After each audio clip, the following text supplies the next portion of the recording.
अस्सलाम वालेकुम, मैं हूँ आपके साथ नताशा सेठी और आज हम डिस्कस करने लगे हैं कि डिग्री के साथ स्किल्स क्यों ज़रूरी है और स्किल्स के साथ डिग्री क्यों ज़रूरी है।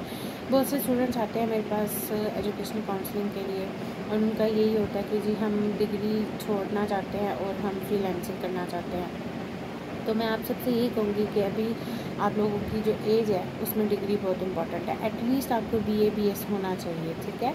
जब तक आप डिग्री कंप्लीट नहीं करते आपको प्रॉपर अच्छी अपॉर्चुनिटीज़ नहीं मिलती। स्किल्स तो आपको मिल जाएंगी, लेकिन स्किल्स आपको तब फ़ायदा देते हैं जब आपके पास एक अच्छी डिग्री हो। अच्छी डिग्री इसलिए ज़रूरी है या प्रोफेशनल डिग्री इसलिए ज़रूरी है कि आपने ऑलरेडी वो टर्म्स पढ़ी हुई होती हैं, ठीक है।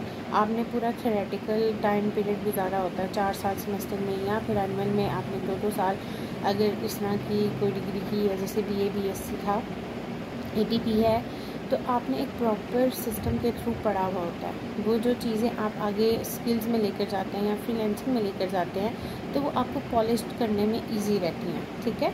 अब एक ऐसा स्टूडेंट जो इंटर पास हो और वो फ्रीलांसिंग में किसी कंटेंट राइटर में चला जाता है या लीगल रिसर्च राइटर में चला जाता है या जो आपकी वेब डेवलपमेंट है, ऐप डेवलपमेंट है, तो उनमें तो आपके पास टर्मिनोलॉजी ही बहुत डिफरेंट होती है, बहुत हाई होती है। तो जब आपने उस टर्मिनोलॉजी के बारे में अपनी डिग्री में पढ़ा होगा तो आपको पता होगा कि हाँ ये चीज़ मैंने ऑलरेडी उसमें पढ़ी थी, तो मुझे तो ये याद है, मुझे तो इसको सीखने में इतना ज़्यादा टाइम नहीं लगेगा बनिस्बत उस बच्चे के जिसने डिग्री भी ना की हो और वो डायरेक्ट फ्रीलांसिंग में चला जाए, ठीक है। तो फ्रीलांसिंग अच्छी चीज़ है, आपको प्रोफेशन के साथ साथ एक साइड बिज़नेस करने में भी फ़ायदा देती है, लेकिन आपके लिए डिग्री ज़रूरी है।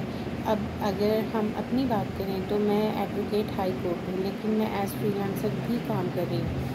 तो अगर मैं हाई कोर्ट में या अपने केसेस में अपीयर नहीं होती या मैं अगर आगे अपना वकालत का पेशा नहीं चलाती तो मैं फ्रीलांसर के तौर पर काम कर सकती हूँ, और अगर मैं फ्रीलांसिंग नहीं कर रही तो फिर मैं वकालत कर लूँगी।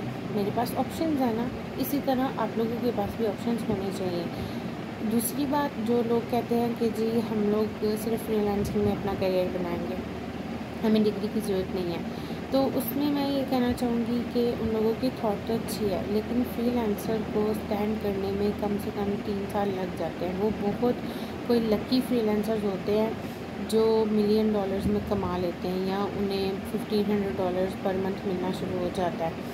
लेकिन आप देख लें कि इस वक्त रेशो जो है वो 60% ऐसे फ्रीलांसर्स हैं जिनके पास $1 भी नहीं है। 3-3 साल बाद भी, 2-2 साल बाद भी वो लोग सिंपल प्रोजेक्ट्स पाकिस्तानी बेस्ड काम कर रहे हैं, ठीक हो गया।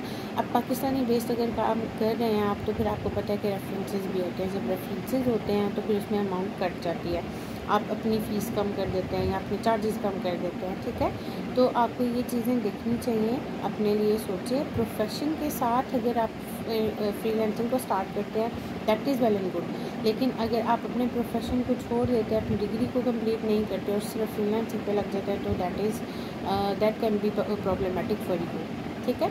तो कोशिश करें कि अपनी डिग्री, अपनी जॉब और अपनी फ्रीलांसिंग को साथ बैलेंस करके चलें, ताकि आपको आने वाले टाइम में भी फ़ायदा हो। फ़ायदा इस तरह से कि देखें, जो भी आप कमाएंगे, अभी महंगाई भी बहुत है और बिजली के बिल भी देने हैं, तो जितने बिजली के बिल इस वक्त हैवी आ रहे हैं, मेरे ख्याल से एक बंदे की आधी कमाई तो उसी में चली जाती है। इसलिए इस वक्त साइड बिज़नेस भी ज़रूरी है। तो अगर आप लोग फ्रीलांसिंग के लिए स्किल्स सीख रहे हैं तो अपनी डिग्री को, अपनी स्टडीज़ को पूरा करें, अपने लिए एक अच्छी जॉब की साथ साथ तलाश ज़रूर करें। बगैर जॉब के आप गुजारा नहीं कर सकते, सिर्फ फ्रीलांसिंग पे तो बिल्कुल भी नहीं। हाँ, जो YouTubers, vloggers, freelancers, content creators हैं, इस तरह के लोग हैं, उनमें से भी रेयरली जो है वो अच्छा कमा रहे हैं, जो हमें नज़र आते हैं टीवी पे। लेकिन उसमें भी बहुत सारी चीज़ें ऐसी होती हैं कि इंसान को कहीं कहीं कॉम्प्रोमाइज़ करना पड़ता है। तो मैं तो आप लोगों से यही कहूँगी कि आप लोग डिग्री पे कॉम्प्रोमाइज़ मत करें, प्रोफेशन पे कॉम्प्रोमाइज़ मत करें। एग्ज़ाम्स दें, PPSC के एग्ज़ाम्स दें, FPSC के एग्ज़ाम्स दें, कहीं छोटी मोटी जॉब करें और उसके बाद आपके पास जो टाइम बचे उसमें आप फ्रीलांसिंग करें। सिर्फ फ्रीलांसिंग के पीछे मत लगें, क्योंकि आहिस्ता आहिस्ता इन्वायरमेंट चेंज होता जा रहा है। अब जैसे AI आ गया, तो AI के दौर में बहुत सारे फ्रीलांसर्स की जॉब्स में प्रॉब्लम आ रही हैं, बहुत सारे कंटेंट राइटर्स को लोग हायर नहीं कर रहे। या बहुत सी ऐसी चीज़ें हैं जो एआई के बेस पे की जा रही हैं, ठीक है। एंकर भी अब तो एआई के बेस पर आ रहे हैं, ठीक हो गया। तो आप लोग कोशिश करें कि अपनी जॉब को, अपनी डिग्री को कंप्लीट करें, अपनी जॉब के लिए कोशिश करें। ज़रूरी नहीं है कि अगर आप जॉब करेंगे तो आप फ्रीलांसिंग नहीं कर सकते, या अगर आप फ्रीलांसर है तो आप जॉब नहीं कर सकते। आप अपने ही निश के रिलेटेड आप अपनी जॉब भी देख सकते हैं, आप अपना ऑफिस भी बना सकते हैं। तो इसमें ये दोनों चीज़ें ही मैटर करती हैं। Thank you so much.